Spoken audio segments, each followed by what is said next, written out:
So these two verses show how the meanings are understood.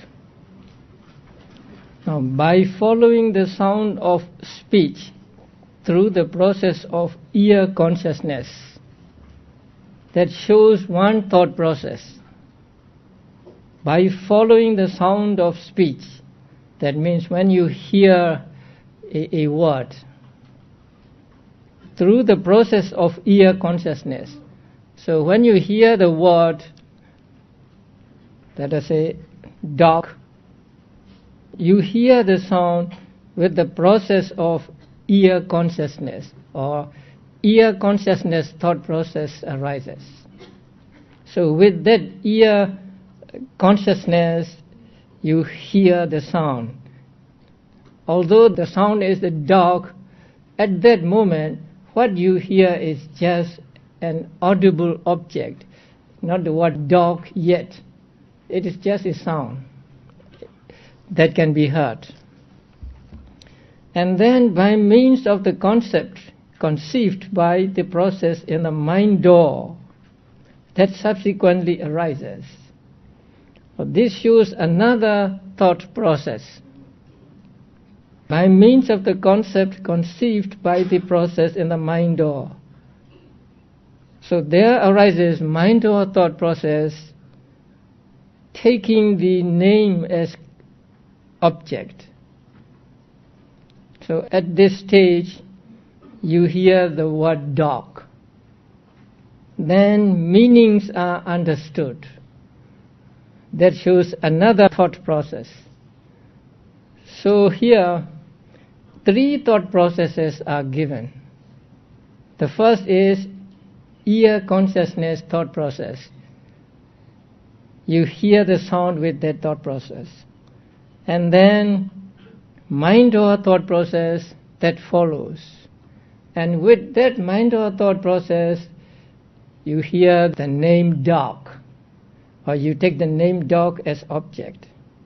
And after the name comes, meanings comes. So you know the meaning of the word dog with another thought process. So here, three thought processes are given. So whenever you hear a word, like the word dog with one syllable, first there is the ear consciousness thought process, then mind or thought process, and then understanding the meaning, another mind or thought process.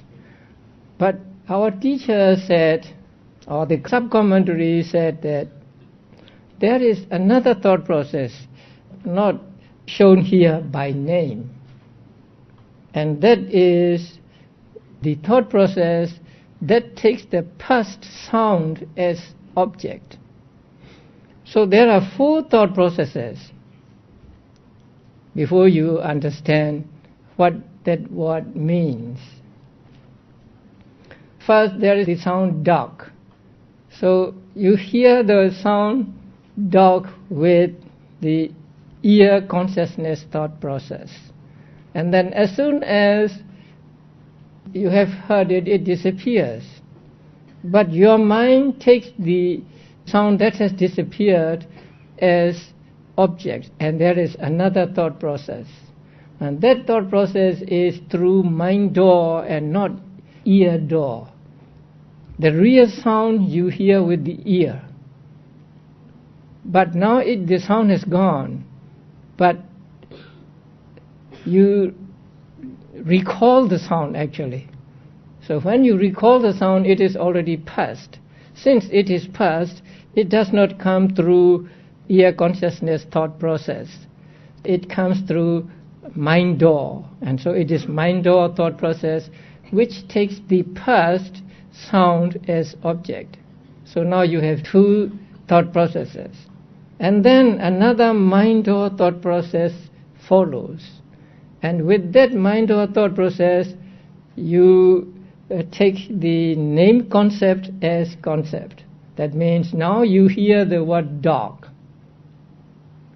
At the first thought process, what you hear is not the sound dog, but just the sound. something that can be heard. And the second thought process takes that sound as object. Now the third thought process takes the sound dark as object. After that, you know the meaning of the word dark. So that means with another thought process, you know the meaning. You know that a dog means a four-legged animal. What do you say here? A notion of the four-legged furry domestic animal and so on. So only after the fourth thought process do you know that it is a dog, it is an animal, like that. So we think that we understand the meaning of the words immediately we hear them, right? Now I'm talking to you and I'm saying words one by one, and you listen to the words and then you know the meaning of the words. So you think that you know the meaning of the word immediately after you hear it. But according to this statement, you need how many types of or how many kinds of thought processes? At least 4, right? And each one of them may arise and disappear for many times, not just one time. The first thought process may arise and disappear many times, and then second thought process many times, third thought process many times, and fourth thought process many times. Only after these thought processes, maybe hundreds of thought processes arise and disappear, do you know the meaning of the word that dog means this animal, this being with 4 legs and so on. So it is very complicated actually. And this is just the word with 1 syllable. If there are 2 syllables in the word, you need 2 ear consciousness thought processes. You need 2 thought processes taking the path. Here, 1 more thought process is needed. That is, taking 2 as a whole, combining the 2 sounds as a whole. Let's say, woman. Right? So first you hear the sound wu, and then you hear the sound man. So you hear the sound wu with 1 thought process, and then you hear the man with another thought process. And then with the third thought process, you combine these 2 into 1 unit, woman. So with 2-syllable words, you need 1 more thought process. 3-syllable words, another thought process, and so on. So if the word has 4 syllables or 5 syllables, how complicated this process of understanding will be, you can imagine. So even for 1-syllable word, we need how many kinds of thought processes? 4 kinds of thought processes to understand the meaning. With 2-syllable words, maybe 2, 2, 1, 5, 6, 7, about. So this is how we understand the meaning of the words. If we do not understand the meaning of the word, then the 4th thought process will not arise in us. Sometimes we hear the words. Let's say English. English is not my mother tongue. So sometimes I hear in English word and I don't understand it. So if I don't understand it, beforehand, then the last understanding thought process will not arise. I just hear the sound. I cannot connect that sound with the meaning that it represents. So only when you have known the meaning of the word before will the 4th thought process arise. Otherwise, it will not arise. The other day, somebody asked me whether all 5 thought processes must go, or whether some people may stop with 2 or 3 thought processes. So if we do not understand the meaning of the word, there will be no understanding thought process. And it is said in our books that in order to understand the meaning of the word, you need two conditions. You must hear the word. So I must add distinctly. So you must hear the word distinctly. And then you must have known the meaning of the word beforehand. Only then do you understand the meaning of the word when it is uttered by somebody. That is why sometimes we don't understand, because we don't hear the word distinctly. And also, when it is your mother tongue, you can fill in for the words you do not really hear, because it is your mother tongue. Now, when we talk among ourselves, we do not talk articulately, actually. We blur, right?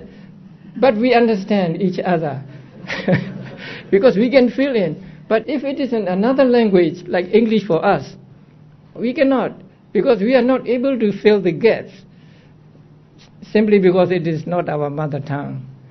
So, in order to understand the meaning of the word, you must hear it distinctly. This is number one condition. And then you must have known the meaning of it before. Only then do you understand. So only then the fourth thought process or the fifth thought process will arise. So it is a very complicated process to understand the meaning of the words. And you think that you know the meaning immediately after you hear the word, right? So that means your mind works so very fast that even though there are hundreds of thought processes going on, until you know the meaning of the word, you don't seem to be going through them, because your mind works so fast. Now, as you know, there can be billions of thought moments in a second. And so when you hear the word dog, it may be about half of a second. So during that time, many thought moments can come and go. And so there are many thought processes you have to go through before you know the word. And these concepts should be understood as fashioned by worldly convention. Now that means people have agreed to call, say, the four-legged animal described as furry and so on, as a dog. So when they have agreed that let us call it a dog, then everybody accepts it, then it becomes a dog. Then later when we hear the word dog, we understand it. So that is actually the worldly convention, or it is created by convention of people. We don't know why this animal is called a dog. It might as well be called by another name. So if they decided, if the people at the beginning of the world decided that, oh, let us call it not a dog but by some other name, then we will be calling that animal with another name. So these are just sounds or names to represent the things, and what we call a person, a man or a woman, a house, a cat, and so on, are all concepts, because they are not ultimate realities. The ultimate reality is just the mind and matter for living beings, and just matter for non-living things. So in the ultimate analysis, we cannot find a man or a woman or whatever, but only mind and matter or the five aggregates. Now even mind or matter is a concept. The name mind or matter is a concept, but its meaning is real. Now there is a difference. With regard to the unreal, according to ultimate reality, there can be name concept and thing concept. But with regard to ultimate realities, there is only a name concept, but not thing concept, but thing that is real. So let us say feeling. The word feeling is a name concept. But feeling is an ultimate reality, and so the feeling is not a thing concept or meaning concept, but it is an ultimate reality. It is not a concept. But with things that are not ultimate reality, we can have these two things, name concept and meaning concept. Similarly, when seeing something, although it is not mentioned here, when we see something, first we see the visible object, and then we see the past visible object with mind or thought process. And then there is the stage of synthesis. They collect the different parts of the thing together and as a whole. And then we see the concept. And then we get the name of that concept. So here, the name concept, thought process, and meaning concept thought process are reversed. When you hear a word, name concept comes first and then meaning concepts later. But when you see something, meaning concepts comes first and then name concepts come later. You see a man. First you see the visible object in that man, not yet man at that moment. And then with another mind or thought process, you take the past visible object as object. And then you take the combination of all these parts in the body and you take as a whole. And then you see the man as a concept. And then the word man comes to you. So name concept comes last.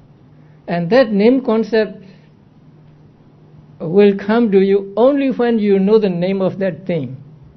Sometimes we see things and we don't know the name of the thing. Then that name concept thought process will not arise in us. Just as when we don't know the meaning, there can be no understanding of the word. So seeing, hearing, and all other activities, although they seem to be very simple,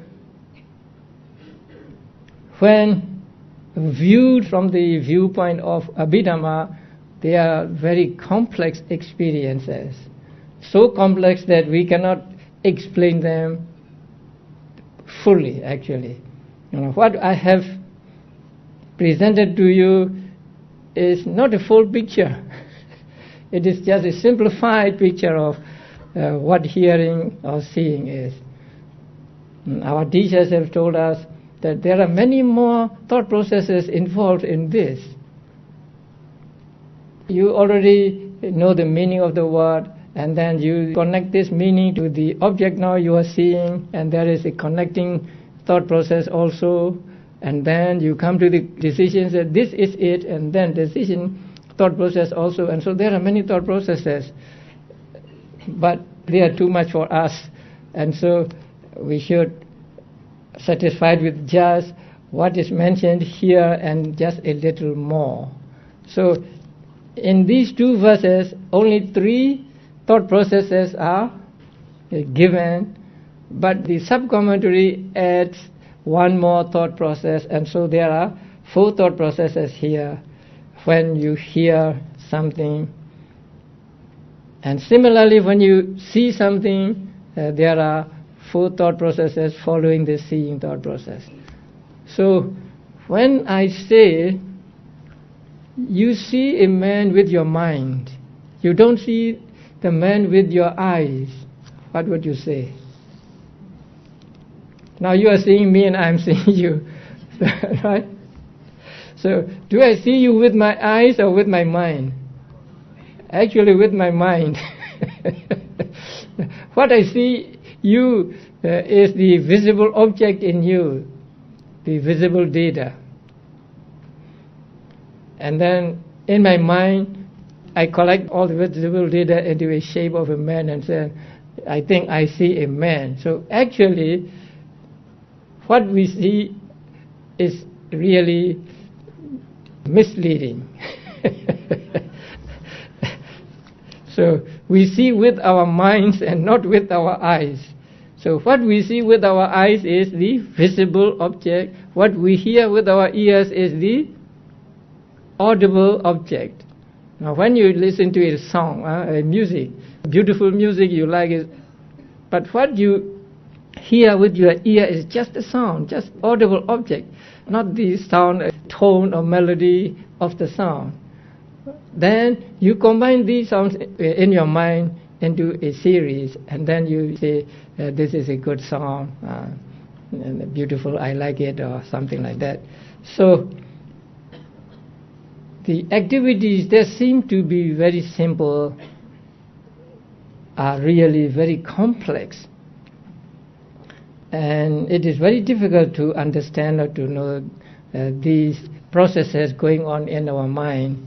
And it was the super wisdom of the Buddha that discovered all these and then taught them to the world. And so following the teachings of the Buddha and following the teachings of our elders, we understand a little. But this just little, we are proud of ourselves. So now we come to the end of the 8th chapter, the chapter on conditionality, and this chapter is divided into 2 parts, dependent origination and the patthana, the modes of relationship. And at the end, the section on the panyati or concepts is given. Now with Nibbana, there is one thing I did not explain when we were in the 7th chapter. Nibbana is outside the aggregates. Nibbana is not among the aggregates. If you want to read the book, please go to 290. As Nibbana lacks differentiation such as past, present, future, etc., so there should be etc., it is excluded from the category of aggregates. So Nibbana is not among the aggregates. Nibbana is outside the aggregates. So Nibbana is not Rupa aggregate, not Vedana, Sanya, Sankhara, Vijnana aggregate. It is different from or separate from aggregate. Why is Nibbana not included in the category of aggregates? Because Nibbana lacks differentiation. Nibbana lacks division into past, present, future, internal, externals, gross, subtle, far, near, and so on. So Nibbana is not present, not past, not future. It is called timeless. So there is no time in Nibbana. And Nibbana is always external. There is no internal Nibbana. So it cannot be divided into 2, external Nibbana and internal Nibbana. Nibbana is always external. And Nibbana is always subtle and never grows. Nibbana is always far and never near. Since Nibbana lacks this division into past, present, future, and so on, it is not included in the category of aggregates. So we include in the category of aggregates only those that have this division into past, present, future, and so on. So that one thing I did not explain during the 7th chapter. So now we come to the end of the 8th chapter, and I think we can go a little into 9th chapter. So the 9th chapter is a chapter on meditation. In Pali it is called Kammatthana Sangaha. So the author said that he will explain in order the two types of meditation subjects for the respective development of calm and insight. So first, we must understand the term kammatthana. Kama means work. Now here, kama does not mean kama. Kama means work, and thana means place. So kammatthana means workplace, a place for work. Work here means meditation. And there are two kinds of meditation taught in Buddhism: calm and insight, or in Pali, Samatha and Vipassana. And of the two, the development of insight is the distinctively Buddhistic form of meditation. That means Vipassana is taught only in Buddhism. So you can find Vipassana only in Buddhism and in no other teachings. This system of meditation is unique to the Buddha's teaching and is intended to generate direct personal realization of the truths discovered and enunciated by the Buddha. Now, Vipassana meditation is not common to other teachings, and it helps you to penetrate into the nature of things. It helps you to see the true nature of things. It helps you to see that mind and matter are impermanent, they are suffering, and they are non-soul. And then that will lead you ultimately to the attainment of enlightenment. The development of calm is also found in non-Buddhist schools of meditation.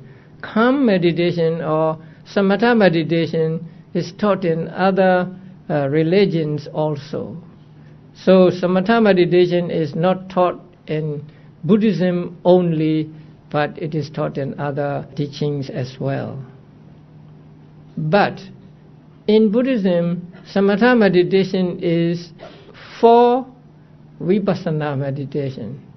Now, Buddha meant Samatha meditation to be a basis for Vipassana meditation. So Buddha taught Samatha meditation not just for Samatha's sake. Actually, Buddha wants his disciples to practice Samatha meditation so that they can base the Vipassana meditation on what they gained through Samatha meditation. So according to the Buddha's wishes, Samatha meditation must always lead to Vipassana meditation. Now, the word Samatha means quietness or calmness, quietness of mind or calmness of mind. And it is synonymous with the word samadhi. In some discourses, the word samatha means just samadhi and not in its technical sense as a distinct method of meditation. So, samatha can mean a distinct method of meditation called calm meditation, and also it can mean just concentration, samadhi. And samatha meditation can lead to the attainment of jhanas and also of abhinyas. Abhinyas are a special form of jhanas. But through the attainment of abhinya, one can remember one's past lives, one can know the mind of others, one can see beings dying from one life and being reborn in another. One can hear sounds far away, or one can perform miracles like flying through the air or walking on the water and so on. So samatha meditation by itself cannot lead to attainment of enlightenment. It can lead to the attainment of jhanas and abhinyas only. That is why for the disciples of the Buddha, whose aim is to get out of suffering, samatha is not sufficient, samatha is not enough. So even if one practices samatha, one must ultimately practice vipassana meditation. So vipassana meditation can lead us to understand the true nature of things, and ultimately it leads to attainment of enlightenment or the cessation of all suffering. Now the word vipassana is made up of two parts, vi and passana. So vi means many or many ways or in different ways, and passana means seeing. So vipassana means seeing in many ways, seeing in different ways. And seeing in different ways means seeing the mind and matter or the five aggregates in terms of the three characteristics, namely impermanence, suffering, and non-self. So the function of vipassana is seeing the three characteristics, seeing the mental and material phenomena as impermanent, suffering, and non-self. And this, seeing the three characteristics, will lead a yogi to the attainment of enlightenment. The attainment of enlightenment is the outcome or the result of the practice of vipassana meditation. And both samatha meditation and vipassana meditation are explained in the book called Visuddhimagga. So if you want to understand meditation in all its aspects,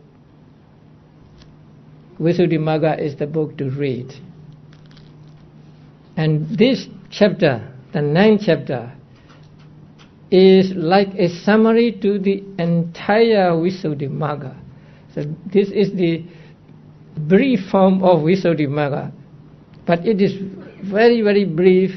This chapter contains maybe about 5 or 6 pages. But Visuddhimagga, in its English translation, more than 800 pages. And the translation is not so easy to understand because of the language as well as the subject matter. Visuddhimagga is a book written by a monk for monks. So he took for granted that his readers already understand Abhidhamma. Many Abhidhamma topics are mentioned, but they will not be explained in detail. So you can test your knowledge of Abhidhamma by picking up Visuddhimagga and read one passage. Now you will understand more.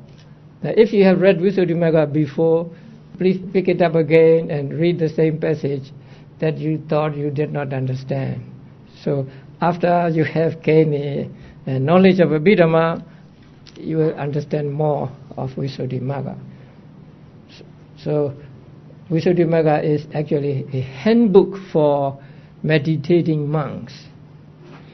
But I say meditating monks because it is written in Pali language, and so it is for monks. But since now it is in English translation and also translation in other languages, it can be read by both monks and lay persons. So now we begin with the Samatha meditation. So Samatha meditation here is explained in 7 sections. So the first one is 10 kasinas, and then number 2, 10 kinds of foulness, number 3, 10 recollections, number 4, 4 illimitables, 5 one perception, 6 one analysis, and 7 4 material states. So these are the subjects of Samatha meditation. If you add them all up, 10 plus 10 plus 10 plus 4, 1, 1, 4, how many do you get? 40. So we say there are 40 subjects of Samatha meditation.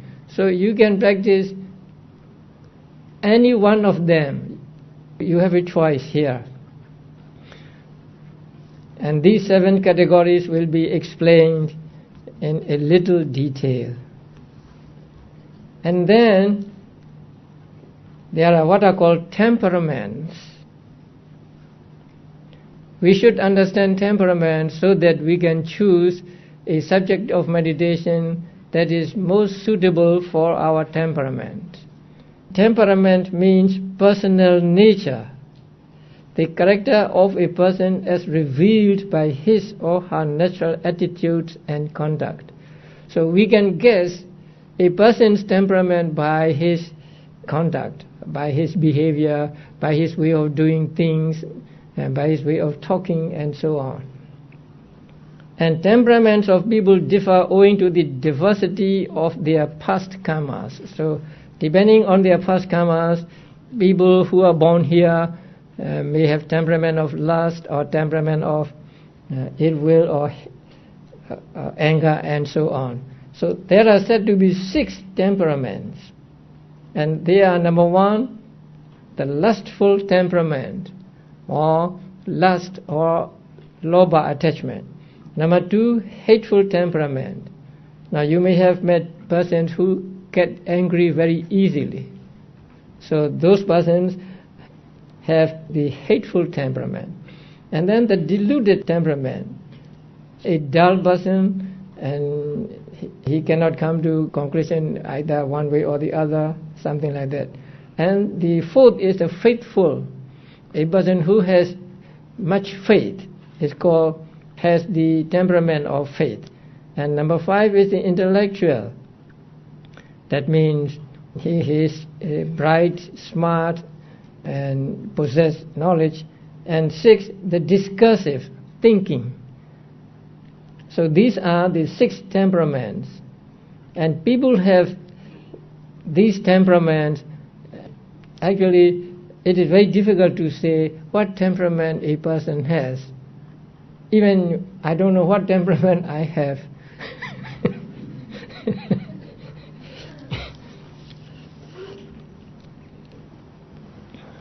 And then later on, the author will tell us what subject of Samatha meditation is suitable for people of what temperament.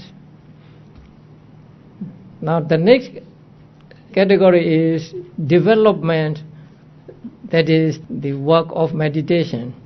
So there are 3 stages of mental development: preliminary development, access development, and absorption development.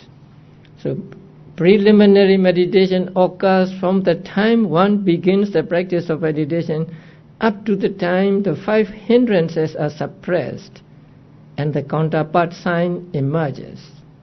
Now you may not know counterpart sign yet, but later that you will understand. So preliminary development is the development until some time when the 5 hindrances are suppressed. That means when your mind can be on the object of meditation and your mind is not tormented by what are called the 5 hindrances: sensual desire, ill will, and so on. Now you know the 5 hindrances. And then access development occurs when the 5 hindrances become suppressed and the counterpart sign emerges. Signs will be given later. It endures from the moment the counterpart sign arises up to the change of lineage citta in the cognitive process culminating in jhana. The chitta that immediately follows change of lineage is called absorption. This marks the beginning of absorption development, which occurs at the level of the fine material sphere jhanas or the immaterial sphere jhanas. So there are 3 stages of development: preliminary development, and then access development, or neighborhood development, and the absorption development. And then there are 3 signs. 3 signs are preliminary sign, the learning sign, and the counterpart sign. This may mean not much to you right now, but please try to remember these signs. The preliminary sign is the original object of concentration used during the preliminary stage of practice. So in the beginning, you use one object as the object of meditation, and during the preliminary stage, the sign is also called preliminary sign. The learning sign is a mental replica of the object perceived in the mind exactly as it appears to the physical eyes. Now, when you practice kasina meditation, first you look at the kasina, the disc, and then you actually memorize the disc, looking at it, and then closing your eyes, again looking, closing, and so on. In this way, you memorize the disc, and when you have memorized and you can see the disc in your mind without looking at the disc, then you are said to have gained the learning sign. And then you dwell on that learning sign again and again, and it changes into what is called the counterpart sign. So counterpart sign is much better than the learning sign. So these are the signs a yogi will experience or encounter in his practice of meditation. And then 40 subjects of Kamatan meditation in detail. Now there are 10 kasinas, and they are earth kasina, water kasina, fire kasina, air kasina, blue kasina, yellow kasina, red kasina, the white kasina, the space kasina, and the light kasina. Now, what is kasina? Kasina means whole or total, all. That means you look at the kasina is mostly in the form of a disc. So when you look at the disc and memorize the disc, your mind should take the whole of the disc, not just part of the disc. So that is why it is called kasina. The totality of the disc you take as object. And there are 10 kinds of kasinas. The first one is earth kasina, that you have to make. If you want to practice earth kasina, first you have to make that kasina. You find the clay with the color of dawn, that means some red clay. First you need to have a frame, and then there should be a piece of cloth or canvas on it, and then you put the earth on the cloth in a circle about maybe 10 inches in diameter, and after making it, you put it in front of yourself and then look at it and practice meditation, saying earth, earth, earth, earth, thousands and thousands of times. That is, you are memorizing that earth disc. If you want to develop water kasina, then you can take a vessel full of clear water and then contemplate on it as water, water, water, and so on. Then fire kasina, you look at fire and view it through a hole in the piece of leather or a piece of cloth and saying fire, fire, fire, fire. And if you want to practice air kasina, then you concentrate on the wind that enters through a window or an opening in the wall, saying air, air, air. And then there are color casinas. You make a disc of these 4 colors. The first one is blue, second yellow, red, white. So you may take a piece of cloth or something, or a card, and then you draw a circle. And if it is to be blue kasina, then you color it blue. If it is to be yellow kasina, you color it yellow. Red, you color it red, and white, you just leave it. And then you keep your mind totally on the disc and say blue, blue, blue, yellow, yellow, yellow, and so on. Now the word blue, or nila in Pali, is translated in our country as brown. But outside our country it is translated as blue. Now the color of hair is said to be nila. So the color of hair is not blue. It may be black or brown or something like that. But there is one lotus called blue lotus, and the color is really blue. So in Pali it is called Nila Upla, blue lotus. So blue may be also correct. And what color do you see on the Buddhist flag? The first color is blue, right? Yeah. So whether it is blue or brown, it doesn't matter. But what is important is you make that color disc, and then you keep your mind totally on that disc and say blue, blue, blue, yellow, yellow, yellow, and so on. And then light kasina may be developed by concentrating on the moon or on an unflickering lamp light. So it is more practical to take the unflickering lamp light than the moon, because you cannot get to see the moon every night. Or on a circle of light cast on the ground, or on a beam of sunlight or moonlight entering through a wall, crevice, or hole and cast on a wall. And the space kasina you develop by concentrating on a hole about 30 centimeters in diameter. How big is the 30 centimeter? About a foot. Yeah. But you need not be exact. And contemplating on it as space, space, space, and so on. So these are called kasina.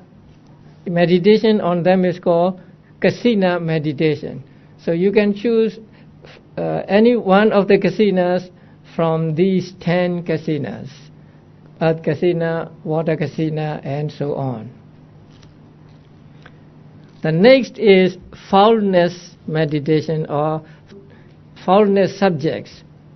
And they are actually the different stages of a dead body. 10 kinds of foulness are a bloated corpse.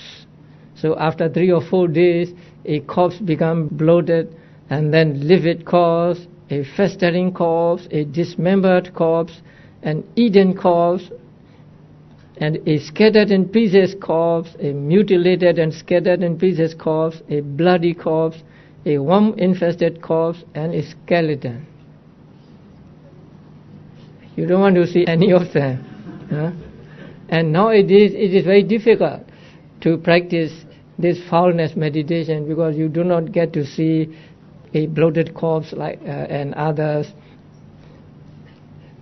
anywhere. Even at the cemeteries, you don't see a bloated corpse now.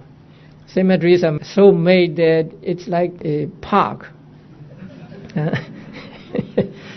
So I always say, you don't get the notion of foulness even if you go to a cemetery nowadays. So they are made to look pleasant and good places to visit. But in the days of the Buddha, in the olden days, the cemeteries are really foul places. and people are afraid to go to the cemeteries. And the dead bodies are just left at the cemetery for the jackals and others to eat. So there may be burying also, and also just leaving the dead body in the cemetery. So in those days, all of these can be viewed at some of the cemeteries, but it is very difficult to get those nowadays. But if you want to, you can get a picture of some of them and practice this meditation on it.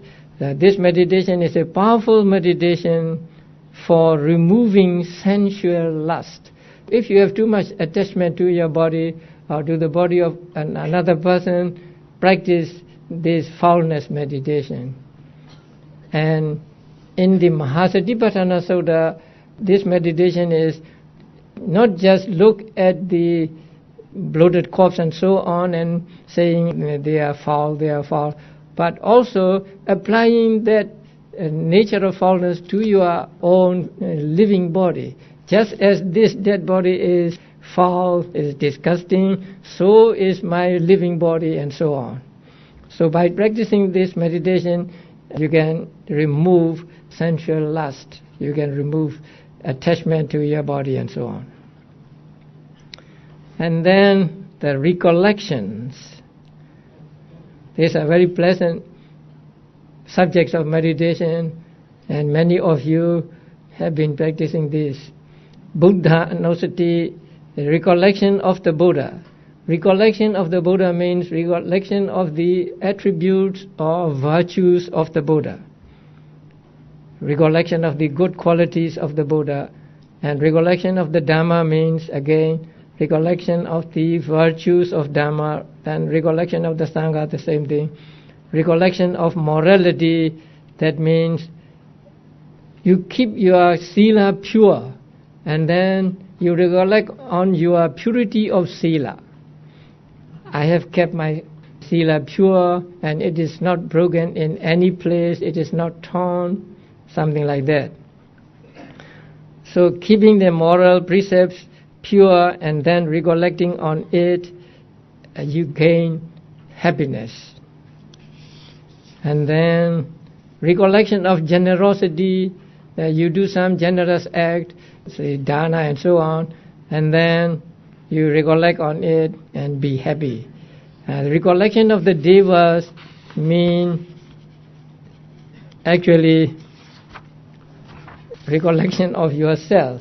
The deities are born in such exalted states on account of their faith, morality, learning, generosity, and wisdom. I too possess these same qualities. So actually you concentrate on your own qualities, but making the qualities of the deities as an example. So this is one of the mindfulness meditation, but you recollect or you think of your qualities like morality, learning, generosity, and wisdom, with the devas standing as witness. That means taking devas as example. And then recollection of peace means contemplation on the peaceful attributes of Nibbana. You are not seeing Nibbana direct, but you are recollecting on the peacefulness of Nibbana. Nibbana is good, Nibbana is peaceful, something like that. And then recollection of death is also a powerful meditation.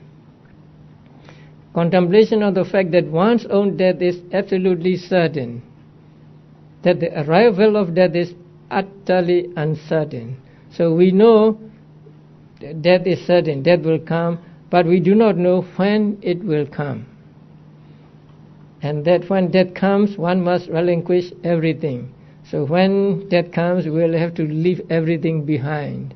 We cannot take anything with us, and so the fact that death is certain and death will come to us, we recollect that way.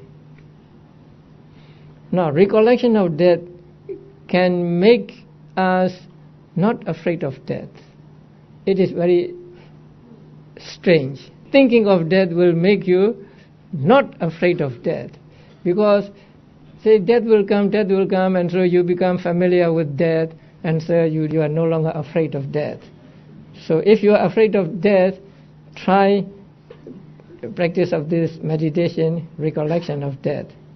And then mindfulness occupied with the body is taking the 32 parts in the body and see them as repulsive, see them as loathsome. Now there are 32 parts like hairs of the head, hairs of the body, nails, teeth, skin, flesh, sinews, bones, marrows, and so on.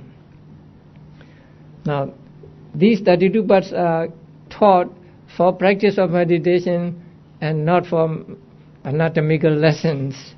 So they may not correspond with what is taught in anatomy, but still the purpose here is to get rid of attachment to one's body by seeing them as filthy and so on.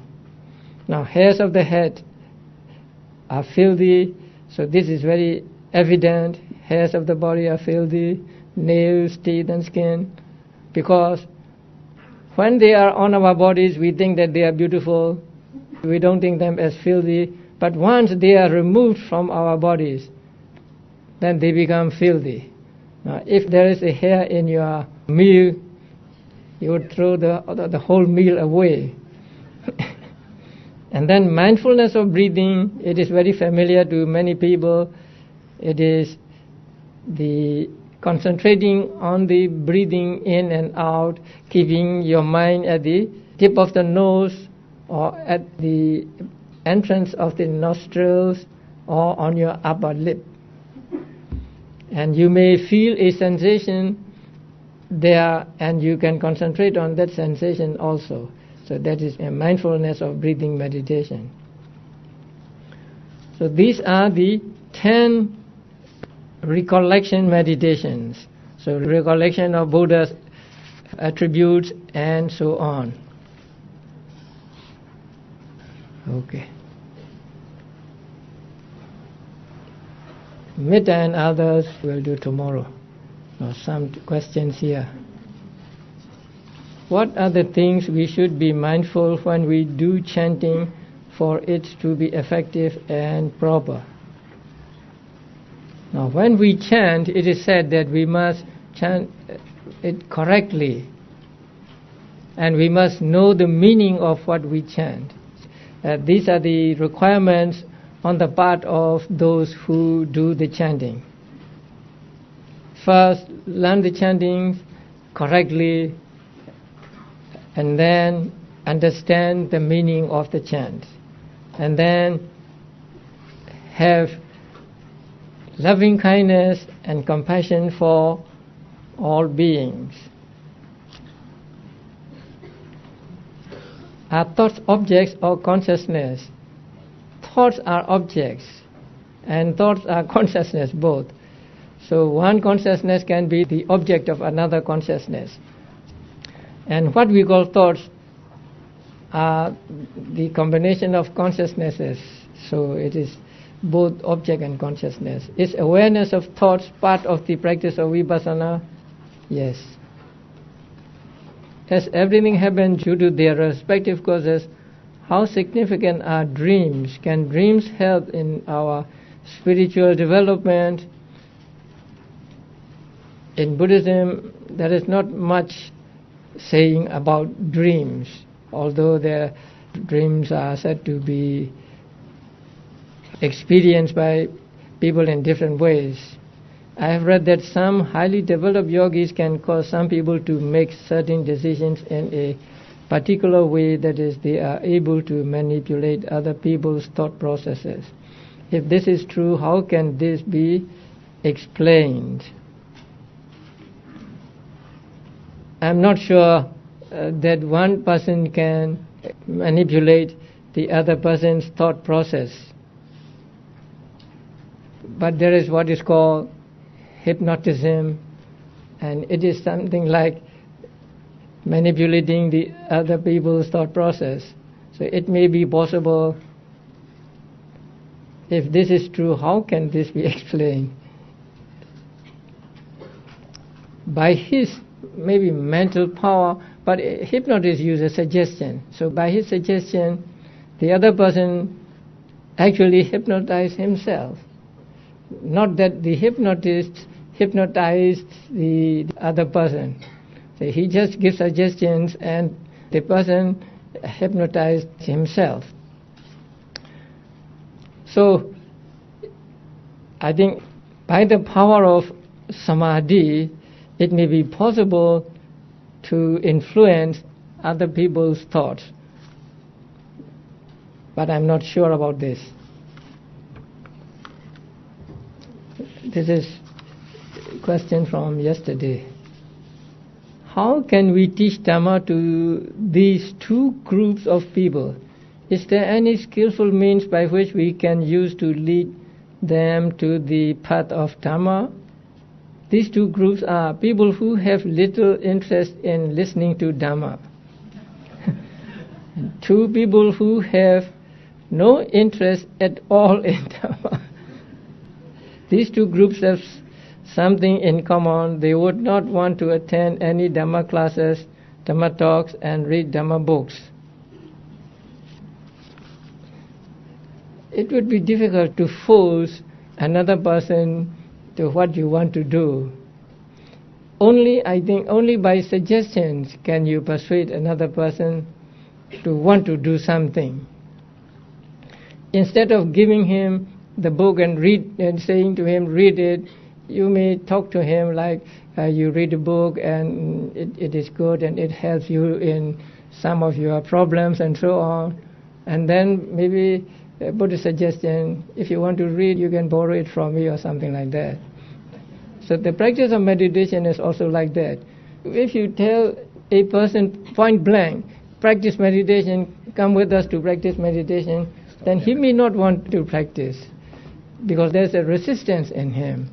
But if you persuade him subtly, he might get interested in it. So not by forcing them, but by giving hints to them or suggesting them and persuasively talking to them, you may be able to bring them to attend the Dhamma courses and Dhamma talks and read Dhamma books. I've been practicing Samatha meditation for about 3 years. How come I am easily agitated? Is there any problem with my practice? That means because you do not get real good concentration. So you practice Samatha meditation, and if you get real good concentration, your mind will become calm, because it is called calm meditation. Then when you are calm, you will not be easily agitated. So make more effort to gain a better concentration than you already have. I think it can help you to keep yourself more calm. Okay.